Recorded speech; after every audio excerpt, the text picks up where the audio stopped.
আসসালামু আলাইকুম, সবাইকে শুভেচ্ছা। গত 2-3 দিন ধরে আপনারা অনেকেই আমার ভিডিও পাচ্ছেন না, টেনশন করছেন ঠিক আছে কিনা, কোথায় আছে, কেন ভিডিও দিচ্ছি না। দর্শক, আমি একটি সফরের মধ্যে রয়েছিলাম।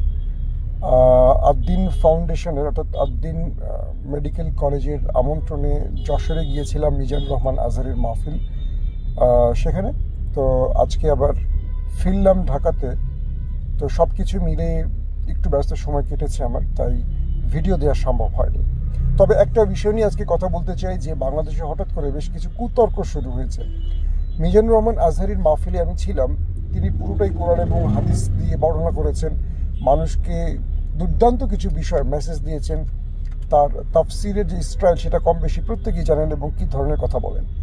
একটি জায়গায় উদাহরণ টানতে গিয়ে তিনি বলেছেন বিগত 15 বছর একটি দল খেয়েছে আর অন্য একটি দল এখন খাওয়ার জন্য প্রস্তুতি নিচ্ছে বা রেডি হচ্ছে, এরকম একটা কথা তিনি বলেছেন। কিন্তু কোথাও তিনি কোনো রাজনৈতিক দলের নামটি বলেনি। আমার কাছে মনে হচ্ছে যে এই বক্তব্যের পর যে কুতর্ক শুরু হয়েছে, কুতর্কের পর আমার একটা গল্প মনে পড়ে গেছে যে কোনো একটি মানে যখন আওয়ামী লীগ ক্ষমতা ছিল তখন এই বিষয়গুলো খুব জোরে সোরে আমরাই প্রচার করতাম। কীরকম, একজন বিচারক কোনো একজন আসামিকে তার এজলাসে ধরলেন, ধরে প্রশ্ন করলেন যে তুমি কাকে স্বৈরাচার বলেছিলে, কাকে ফ্যাসিস্ট বলেছিলে। তখন আসামি বলল, মাননীয় আদালত, আমি কারোর নাম উল্লেখ করিনি, আমি ফ্যাসিস্ট এবং স্বৈরাচার বলেছিলাম উগান্ডার প্রধানমন্ত্রীকে। যেহেতু আমি কোনো নাম উল্লেখ করিনি সেহেতু আমি নির্দোষ। তখন মানে এজলাসে বসে বিচারক বললেন, ওই বেটা ছাগল, তুই কি আমাদেরকে পাগল মনে করছস? তুই কারে বলছিস আমরা বুঝি নাই? তুই তো আমাদের দেশের প্রধানমন্ত্রী শেখ হাসিনারই কইছস যে তিনি ফ্যাসিস্ট। পৃথিবীতে শেখ হাসিনা ছাড়া কে এই মুহূর্তে ফ্যাসিস্ট আছে বল? অর্থাৎ বিএনপিও ঠিক একই ভুলটা করলো কিনা আমার মনে হচ্ছে যে এরা নিজেরা নিজেদের খোঁড়া গর্তে পড়ে গেছে। যদি আমি অ্যাজ এ মানে সাংবাদিক না হয়ে কোনো অ্যাক্টিভিস্ট হতাম, নর্মাল কোনো রাজনৈতিক অ্যাক্টিভিস্ট হতাম, তাহলে আমি চেষ্টা করতাম এর কঠিন জবাবগুলো দিতে। মিজানুর রহমান আজহারি কোনো রাজনৈতিক দলকে বলেছেন আরেকটি দল, এই দলটি জামাত ইসলাম হতে পারে, এই দলটি কিংস পার্টি হতে পারে, এই দলটি বিএনপি হতে পারে। একটি বিষয় খেয়াল করেন যে বিএনপি বিগত কদিন ধরে বলছে যে জামাত ভারতের সাথে আঁতাত করছে ক্ষমতায় আসার জন্য, এই সরকার পায়তারা করছে অন্য একটি দলকে ক্ষমতায় আনার জন্য। আবার বিএনপি বলছে যে বিএনপিকে মাইনাসের চেষ্টা করা হচ্ছে। তাহলে আমরা কি বুঝলাম? যে আগামীতে বিএনপি ক্ষমতায় আসছে না, এরকম একটি ধারণা বিএনপির রয়েছে। তাহলে মিজানুর রহমান আজহারি যে বক্তব্যটা রাখলেন, এটা কি আমাদের ছাত্র মানে বৈষম্য বিরোধী ছাত্র কিংবা কিংস পার্টি বা অন্য কোনো পার্টিকে উদ্দেশ্য করে হতে পারে না? ধরেই নিলাম আজহারি এই কথাটি বিএনপিকে ধরেই বললেন, যেহেতু বিএনপি বড় দল, আগামীতে ক্ষমতায় আসবে। এখন প্রশ্ন হলো, আজহারি যে কথাটি বললেন, এই কথাটি যদি বিএনপির নামটি ধরে বলতো তবে একটা ব্যাখ্যা দেওয়া যেত বা রাজনৈতিক দলগুলো প্রতিবাদ করতো।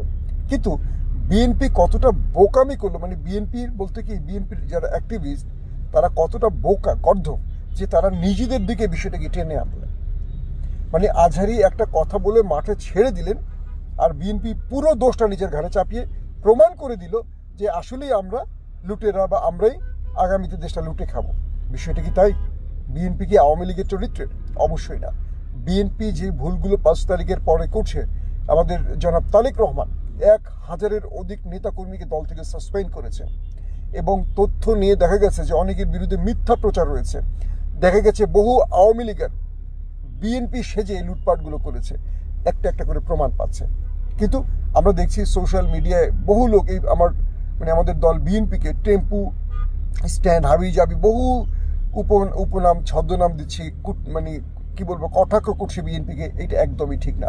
আমি জামাত এবং শিবিরের ভাইদের বলবো যে আপনারা 5 তারিখের আগে অনেকেই আমাদের কাছে সাহায্য চেয়েছিলেন, কিন্তু এখন আপনারা হঠাৎ করে কি বুঝলাম না যে ক্ষমতার গন্ধ পেয়ে গেছেন কিনা, বিএনপির সাথে যেই বিষয়গুলো নিয়ে আপনারা কুতর্ক করছেন এটা বন্ধ করেন। আর বিএনপির ভাইদেরকে বলবো, জামাতের পাতা ফাঁদে পা দিবেন না। জামাত আপনাদের কৌশলে টেনে আনতে চাচ্ছে এবং কৌশলে জামাত আপনাদেরকে বিতর্কিত করার চেষ্টা করছে। মিজানুর রহমান আজহারির এই বক্তব্যটি নিয়ে একজন বিএনপির ভাইরা পোস্ট করবেন না, এটা আমরা শুনি নাই, ধরে নেন। কিন্তু নিজেরাই যদি আমরা একটা গর্ত খুঁড়ে সেখানে পা দিয়ে বসি তাহলে তো জামাতিরা লাভবান হবে। কারণ কি? আজহারি কারো নাম বলেনি। এখন আপনি আজহারিকে যত দোষই দেন কিচ্ছু করতে পারবেন না, কারণ আজহারি কারো নাম বলেনি। এখন আপনি বলতেছেন কেন যেটা আমাদের দল কি বলছে? আমার দল কি মানে লুটপাটকারী নাকি? হ্যাঁ, আমাদের দলের মধ্যে কিছু আছে লুটপাটকারী, বড় দলে এগুলো থাকবেই। জামাত রাজনীতিতে ক্ষমতা আসুক কোনোদিন, তখন দেখা যাবে জামাতের চরিত্রটা কেমন। আওয়ামী লীগ ক্ষমতা ছিল, বিএনপি ক্ষমতা ছিল, তাই যারা ক্ষমতায় থাকে তাদের কিছু দোষ ঘাড়ে পড়বে। আমরা জামাতকে যদি কখনো দেখি ক্ষমতায় বসছে, তখন দেখা যাবে তারা তাদের নেতাকর্মীরা কতটা ভালো, কতটা মানে পরিচ্ছন্ন, স্বচ্ছ, তখন ক্লিয়ার হয়ে যাবে। আমি বলবো বিএনপির ভাইদের, আপনারা মিজানুর রহমান আজহারিকে নিয়ে এরকম কোনো কটাক্ষ করার দরকার নেই। তিনি খুব বুদ্ধিমান লোক, তিনি কৌশলে যে মেসেজটি দিয়েছেন আমরা কৌশলে সেটাকে এড়িয়ে যাব। কিন্তু আমরা যদি তাদের মাথা ফাঁদে পা দিয়ে নিজেরা নিজেদেরকে লুটেরা বানাই, নিজেরা নিজেদেরকে চাঁদাবাজি বানাই, তাহলে এটা হবে লজ্জার, শেম। আমি দেখছি আমাদের আমার পরিচিত অনেক বন্ধু অ্যাক্টিভিস্ট নিজেকে কি বলবো গুরু দাবি করছেন, এরকম। তার যথেষ্ট বয়স হয়েছে, শিক্ষা দীক্ষা যথেষ্ট আছে, কিন্তু তারা কেন যে এই পাতা ফাঁদে পা দিচ্ছেন আমার বোধগম্য নয়। এই বিষয়টি নিয়ে আমি একদম কথা বলবো না ভেবেছি, কিন্তু যখন দেখছি সোশ্যাল মিডিয়ায় আমার প্রিয় ভাইগুলো এগুলো নিয়ে কথা বলছেন, আর আমি কমেন্টগুলো দেখছি মানুষ তাদেরকে বিভিন্ন ভাষায় কমেন্ট করছে, তখন খুব কষ্ট পাচ্ছি। প্লিজ এই বিষয়গুলো থেকে আমাদের বেরিয়ে আসতে হবে। আরেকটি কথা বলি, আজকে যদি এই দেশ স্বাধীন না হতো 24-এর গণ অভ্যুত্থানের মাধ্যমে, তাহলে একটি বিষয় ঘটতো বাংলাদেশে, কি এখনো বিএনপি এবং জামায়াত একসঙ্গে থাকতো। এখনো আমাদের হয়তো নতুন কোনো রাজনৈতিক প্রোগ্রাম, আবারও হাসিনাকে ক্ষমতাচ্যুত করার জন্য আমাদের কোনো পরিকল্পনা থাকতো, আমরা হয়তো মাঠে থাকতাম। আজকে প্রধানত বিএনপি এবং জামাত বাংলাদেশের এখন দুটো প্রধান দল, কেউ ক্ষমতায় আসবে, কেউ বিরোধী দলে থাকবে, তাই তারা দুটো দল মুখোমুখি। এটা খুবই সুন্দর একটি প্র্যাকটিস গণতান্ত্রিক দেশে। এখন জামাত বিএনপি বিরোধী দলে থাকবে, কিন্তু এটাকে আমরা সৌন্দর্যের মধ্যে রাখবো, আমরা এমন করব না। অনেকেই বলছেন, ধরেন যে মিজানুর রহমান আজহারি কই ছিলেন, তিনি তো দেশ ছেড়ে পালিয়ে গেছেন। এই প্রশ্নটা আবার করছেন কারা? বিএনপি নেতারা আজহারিকে। তিনি তো দেশে ফাইট করে লড়াই করে থেকে যাননি, তিনি তো দেশ ছেড়ে পালিয়ে গেছেন। তখন আবার জামাতিরা বলছে আপনার নেতা কই ছিল, তিনি তো দেশ ছেড়ে 18 বছর পালিয়েছিলেন প্রবাসে, তিনি তো দেশে আসেননি, ইভেন 5 তারিখের পরও তিনি দেশে আসেননি। এই যে কথাগুলো আসছে, এই কথাগুলো কিন্তু আমরা বলার সুযোগ করে দিচ্ছি। এমন তর্ক করব না যে তর্কে আমার নেতার দিকে মানুষের অভিযোগ তোলে। এগুলো আমাদের কিছু গর্দব অথবা জামাতিরা অথবা আওয়ামী লীগ, আমি খেয়াল করছি 5 তারিখের আগে যে আইডিগুলো আওয়ামী লীগের পক্ষে দলালি করছে, এরা এখন অনেকে বিএনপি সেজে গেছে, এবং এরাই বিএনপি সেজে জামাতিদের খাদ্য তুলে দিচ্ছে, রসদ তুলে দিচ্ছে, ইস্যু তুলে দিচ্ছে। প্লিজ বিএনপির ভাইরা এই ভুলগুলো করবেন না। আজহারি একজন ব্যক্তি, আমি মনে করি তাকে আমরা অন করতে চাই, কোনো দল মত না। আবার অনেকেই বলছেন আজহারি একজন ইসলামিক বক্তা, তিনি কেন রাজনৈতিক কথা বলবেন? এই বোকামিগুলো কেন করেন আপনারা বলেন?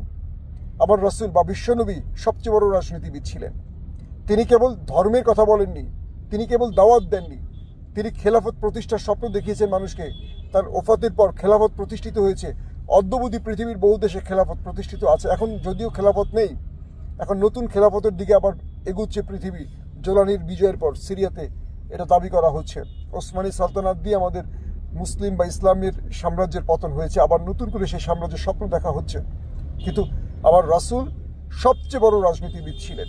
কোরআন এবং হাদিস রাজনীতির, আমি যদি বলি যে এটা রাজনীতিরই একটা বড় গ্রন্থ, আপনাদের মানতে হবে। কারণ কি, একজন মুসলমান ইহুদি, খ্রিস্টান বা অন্য ধর্মের মতো রাজনীতি করবে না। একটা মুসলমানের রাজনীতি হবে কোরআন এবং হাদিসের শিক্ষা থেকে অনুসৃত। কারণ কি, যখন একজন মুসলমান কোরআন এবং হাদিস থেকে জ্ঞান অর্জন করে এই রাষ্ট্র ব্যবস্থা, সমাজ ব্যবস্থা তৈরি করবে, তখন ইনসাফ প্রতিষ্ঠিত হবে, কোনো ব্যক্তির আদর্শে না। সো ইসলাম বা কোরআন রাজনীতিকেও শিখিয়েছে। কেউ যদি বলেন যে ধর্মীয় বক্তা ধর্মীয় কথা বলবেন, রাজনীতি বলবেন না, এগুলো মূর্খদের কথা, এগুলো কেউ বলবেন না। এই মূর্খদের থেকে আমরা সাবধান হব। আর তৃতীয় শেষ যে বিষয়টি, সেটি হলো যে আজকে যদি আওয়ামী লীগ ক্ষমতা থাকতো, জামাত বিএনপি আবার বন্ধু হয়ে ভাই হয়ে থাকতো। কিন্তু এখন আমাদের মধ্যে বিভাজন হোক, কাদা ছোড়াছড়ি হোক, এটার লেভেল থাকবে, একটা সৌন্দর্য থাকবে। কারণ কি, কারণ হলো আমরা মনে করি আওয়ামী লীগ এই দেশে আর আসবে না বা আসতে দেওয়া যাবে না। তাহলে আমাদের কি করতে হবে? আমাদের মধ্যে কন্ট্রোল রাখতে হবে। আমরা কতটুকু পর্যায়ে যাব, কতটুকু কথা বলবো, কতটুকু বিতর্ক করব, একে অপরকে কতটুকু গালি দিব, তার একটা লিমিট রাখতে হবে। কারণ হলো যারা চাইছে এই দুটো দলের মধ্যে বড় ফ্যাসাদ তৈরি হোক, তারা কিন্তু মুচকি হাসছে আমাদের এই লড়াই দেখে, এবং তারা অপেক্ষায় আছে কবে এরা নিজেরা কামড়াকামড়ি করে শেষ হবে, আমরা আবার দেশে আসব, আমরা আবার ক্ষমতায় বসবো। সো এই বোকামিগুলো করা যাবে না, এই বিতর্কগুলো করা যাবে না।